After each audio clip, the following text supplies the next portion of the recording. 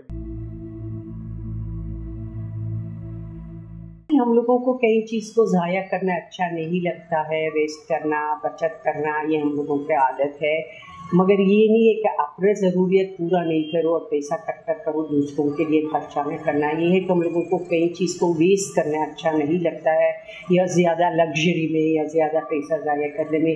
اگر اپنا ضروریات پورا ہو تو تھوڑا بچا کے، جیسے ابھی بھی کراچی میں بہت ہے ویسے ہی فنڈز وغیرہ جو ایک دوسرے لوگ کو ہیلپ کرتے ہیں، جو اسی کا مطلب زیادہ وہ نہیں ہے، انکم نہیں ہے تو ہیلپ کرتے ہیں. ایسی چیزوں میں ہم نے ریلیجن میں ڈیفینیٹلی ہے.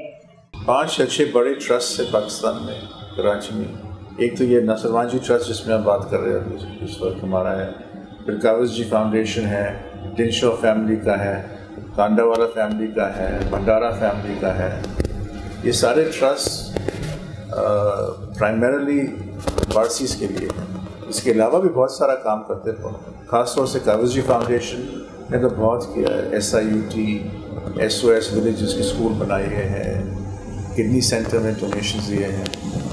تو یہ what these trusts do is provide a safety net for the Parsi population of Pakistan, which doesn't exist. Unfortunately ہمارے ملک میں کوئی قسم کا سیفٹی نیٹ نہیں ہے. خدا نہ کرے کوئی بیمار ہو جائے، کہاں جائے گا؟ جنا ہاسپٹل جائے گا، وہاں تو اس کو صحیح طرح کی علاج نہیں ملے گی. خدا نہ کرے نوکری گم گئی تو پھر کہاں جائے گا؟ وہ کون اس کو سپورٹ کرے گا؟ کہ بچے کو کون دیکھے گا؟ کچھ ہے نہیں ایسے. کاوزی فیملی والوں نے کارڈیو ویسکولر جو ہے جنا کا انسٹیٹیوٹ، وہاں پر بھی ان کا بہت بڑا ڈونیشن ہے. حال ہی میں انہوں نے ایک بہت بڑا foundation call the citizen foundation call TCF، یہ ہر جگہ میں اسکول بنانے ہیں، بچوں کو ایجوکیشن دینا. ایجوکیشن بہت ضرورت ہے ہمارے کراچی میں، ہمارے پاکستان میں. تو انہوں نے فری ایجوکیشن کے لیے اسکول بنوائے. پھر اس کے ساتھ ساتھ ان کی بڑی کنٹریبیوشن ہے ٹورڈز ڈفرین ہاسپٹل.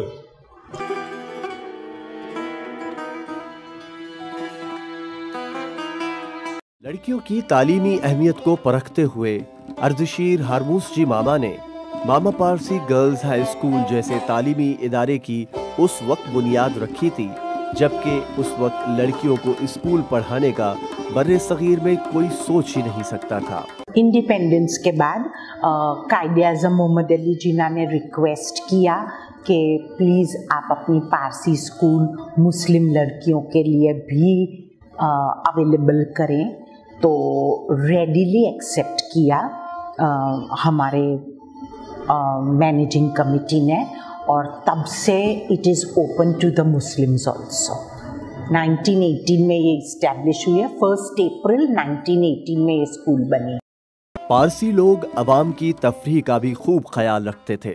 پارسی سیٹھوں نے سیر و تفریح کے لیے پارکس بھی بنوائے تھے، جن میں جہانگیر پارک صدر جو برہم جی جہانگیر جی راجکوٹ والا نے 1893 میں لوگوں کی سیر و تفریح کے لیے بنوایا تھا. لیکن آج یہ تاریخی پارک حکومت کی بے دھیانی کی وجہ سے زبوں حالی کا شکار ہے. اور دوسرا پارک جو ایک دوسرے انسان دوست پارسی سیٹھ نے کلفٹن کے مقام پر بنوایا تھا، جو کبھی بیچ پارک کے نام سے جانا جاتا تھا، لیکن اب اس پارک کو محمد بن قاسم کے نام سے منسوب کر دیا گیا ہے. کہا جاتا ہے وہی قومیں مہذب اور ترقی یافتہ کہلاتی ہیں جو اپنا تاریخی ورثہ بچاتی ہیں. لیکن ہمارے ہاں ابھی تک عوامی سطح پر اور حکومتی سطح پر لوگوں میں اتنا شعور نہیں آیا. شاید اسی لیے ابھی تک کوئی مناسب اقدامات نہیں اٹھائے گئے. یہ پارسی کمیونٹی کی پراسپیرٹی کا وجہ کیا ہے؟ ایک تو ہمارے نمبر چھوٹے ہیں، مگر موسٹ امپورٹنٹلی ہمارے خیال سے کہ ہمارے باپ دادوں نے ہاؤسنگ بنایا تھا پارسیز کے لیے. اب دنیا کا رول آف تھم ہے کہ آپ کی تنخواہ کا 30% کرایہ پہ جاتا ہے یا مورگیج میں دینا ہوتا ہے. اگر آپ 30% کے بجائے آپ صرف 3% دے رہے ہوگے تو پھر آپ کے پاس یہ سارا پیسہ ہوگا آپ کے بچوں کی پڑھائی کرانے کے لیے, آپ کی اسٹینڈرڈ آف لیونگ امپروو کرنے کے لیے. آپ فریج خرید سکتے ہیں, آپ ٹی وی خرید سکتے ہیں. تو میرے خیال سے سنگل موسٹ امپورٹنٹ فیکٹر جو تھا for the prosperity of the community is the fact کہ ان کی رہائش بہت ہی افورڈیبل کر چکی. مٹتی ہوئی تہذیب کو بچانا ہمارا فرض ہے اور یہ ریاست کی ذمہ داری ہے کہ وہ ان کی مشکلات کا ازالہ کرے اور ان کے سارے گلے شکوے دور کرے. ان کی خدمات کا ذکر ہماری نصابی کتب میں کیا جائے, ان کے جان و مال کی حفاظت کی ان کو یقین دہانی کرائی جائے. پہلی بات تو یہ ہے کہ ہمارے ینگسٹرز جو ہیں وہ اب مائگریشن کے پرپسز پہ نکل رہے ہیں. شادیاں کم ہوتی ہیں اور اگر شادیاں ہوتی ہیں تو 2 بچے سے زیادہ پیدا نہیں ہوتے. اب ہمیں اگر اپنی اینٹی رکھنی ہے تو پھر ہمیں پروکریٹ کرنا پڑے گا, زیادہ بچے پیدا کرنے پڑیں گے. اس حساب سے ریشیوز ڈیتھ کے اس لیے ہیں زیادہ کیونکہ ہماری جو کمیونٹی ہے اب وہ زیادہ ایلڈرلی کے طرف ہے, اور جتنے بھی ہمارے ایلڈرلی ہیں وہ 80+ کے ایج گروپ میں ہیں. سو آبویسلی ڈیتھس جو ہے اس وقت برتھ سے زیادہ ہے. شادیاں اتنی جلدی ہو نہیں رہی ہیں, بچے مائگریٹ کر کے جا رہے ہیں. مائگریٹ کرنے کی وجہ یہ ہے کہ ابھی کے نوجوان آگے بڑھنا چاہتے ہیں, دنیا دیکھنا چاہتے ہیں, تو وہ لوگ کہتے ہیں ہم باہر ملک میں جائے اور ایڈوکیشن لے. جو ان کو اسپیشلائز کرنی ہو, کوئی سرٹن فیلڈ اسپیشلائز کرنی ہو تو وہ باہر ملکوں کی, باہر کی یونیورسٹیوں میں جا کے اسپیشلائز کرتے ہیں. اور وہ پورے پاکستان میں سب جگہ آپ دیکھیں گے ابھی کے نوجوان پاکستان میں رہ کر پڑھائی نہیں کرنا چاہتے کیونکہ کبھی اسکول بند ہوتی ہے, کبھی کیا ہوتا ہے, گڑبڑ ہو گئی کچھ. باہر کے ملکوں میں زیادہ چیزیں ہیں جس سے وہ لوگ آگے بڑھ سکتے ہیں. حکومت وقت کو اس اعتبار سے بھی اقلیتوں کا خاص خیال رکھنا چاہیے کہ ہمارا قانون اور اسلامی تعلیمات ان کے حقوق کی پاسبانی کرتے ہیں, لیکن آج تک اقلیتوں کے ساتھ عملی طور پر نہ تو ریاست نے وہ سلوک اپنایا ہے اور نہ ہی ہمارے مذہبی رہنماؤں نے. سیکیورٹی جو ہے بہت بڑا ایشو بن گیا ہے, اور ہم چونکہ ایک مائنورٹی میں ہیں, آف کورس یہ ہوتا ہے کہ ہم کچھ بھی کریں گے تو شاید جو دیکھ رہے ہیں وہ شاید ان کی نظروں میں آئیں, اس سے بھی ایک خطرہ تھوڑا سا ہوتا ہے ہمیں. آف کورس یہ ہمارا ملک ہے, کون اپنا ملک چھوڑ کے جانا چاہے گا. اگر حالات بہتر ہو جاتے ہیں تو کوئی اپنا ملک چھوڑ کے نہیں جائے گا, لیکن جو ہم دیکھ رہے ہیں سیکیورٹی کے حساب سے جو جیسے حالات ہیں ہمارے کنٹری میں پولیٹیکلی بھی اور طریقے سے بھی, تو مجھے نہیں لگتا کہ ہماری جنریشن تو پھر بھی جیت جائے گی, لیکن مجھے نہیں لگتا کہ ہمارے بچے جو ہیں وہ یہاں پہ رہ پائیں. یہ ملک کو بھی اللہ نے بنایا ہے اور کامیاب رکھیں گے. اب یہ باقی جس نے رہنا ہے یہاں پہ امن سے رہنا اور چوری جھوٹ سے پرہیز کریں. ضرورت اس بات کی ہے کہ اس کارآمد کمیونٹی کی مٹتی ہوئی تہذیب کو بچایا جائے اور کلچرل ڈائیورسٹی کو بھی برقرار رکھا جائے.